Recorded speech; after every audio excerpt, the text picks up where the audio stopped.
There are certain things within our plane of existence that we cannot avoid, one of which is the need for self-belief, otherwise known as self-confidence. The world we live in can be a difficult place to be at times, especially in the modern era. Though the advent of the internet and the prevalence of technology has allowed the human race to have a greater sense of connection, it has not come without its folly. It has brought forth new trials and tribulations for our at times fickle minds to contend with, while simultaneously dealing with the difficulties of the past. Attention is the new currency, and large corporations will go above and beyond to ensure they get a piece of that pie. We are being constantly bombarded with negative news and addictive trends, and without right level of self-confidence and direction, it's only natural we fall at the wayside.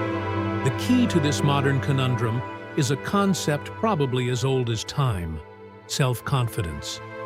Aristotle, a name that is hopefully familiar to you, believed that courage is necessary for living a good life because it allows us to face our fears and overcome obstacles. Fear and difficult situations are ever present in our daily lives. They make up a key part of the human condition, but should not be avoided. It is only through the act of overcoming your fears and tribulations does it become possible to experience metamorphosis. Fear is often viewed in a negative light, but this is a result of a short-sighted view. Yes, some things are worth fearing, but more often than not, the thing that you fear is in reality the thing that will allow you to grow.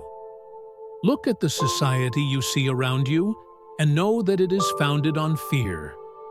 The earliest of man developed new and novel ways of interacting with the dangers surrounding them as a result of the fear of potential loss of life. Without the primitive creatures that viewed them as prey, would they have developed weapons to combat them and preserve their lives? Would they have understood the importance of community, the importance of working together? The answer, very simply, is no.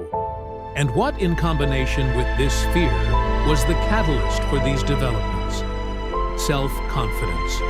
Immanuel Kant argued that self-confidence was essential to living a good life. One cannot exist without the other. People with low self-confidence are likely to be controlled by their emotions and desires, and less likely to live out the lives they truly feel they deserve.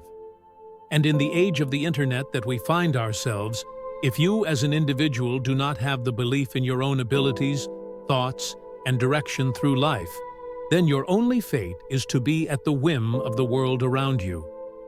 Now, you might say to yourself that you are not a naturally confident person and that it doesn't come easy to you. But this is just an excuse that seems valid in the short term, but will eventually lead any man, woman, or child to live a life crippled by self-doubt. The life you wish to live can be found on the other side of that fear you feel. Great men are not simply born with the set of core values that differentiates themselves from others. This is something that can only be attained after countless hours of struggle and difficulty. For those that pursue sports, it is the hours spent in the gym or on a pitch. For those that pursue academics, it is the hours spent in search of knowledge. It is an equivalent exchange, and you will only get back the time and effort you are willing to put into your craft.